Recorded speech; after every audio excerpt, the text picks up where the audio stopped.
Welcome to the Tech Egg. Don't get scrambled. Enjoy the video. In this video, I will explain how to play Subway Surfers on the piano. We will break down the catchy main theme into manageable sections. You will learn the fundamental notes and rhythms needed to recreate this popular tune. Our goal is to help you confidently play the core melody and a simple accompaniment, making your piano sound like the game's exciting soundtrack. This guide will provide clear steps for both hands.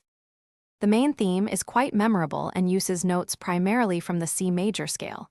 Begin with the iconic four-note opening, G, C, E, and G, played with your right hand.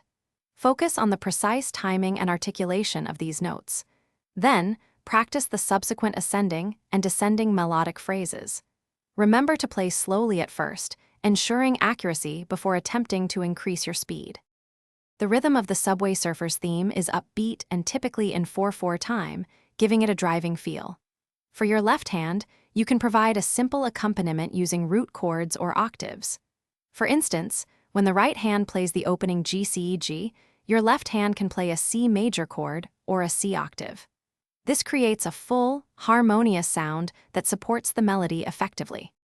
To master this piece, begin by practicing each hand independently until you feel comfortable with both parts. Once confident, slowly combine both hands, paying close attention to coordination.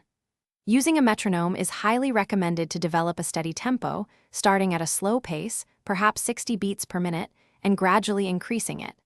Consistent, focused practice will lead to smooth and enjoyable performance. Thanks for watching. Consider subscribing if I helped unscramble your problems.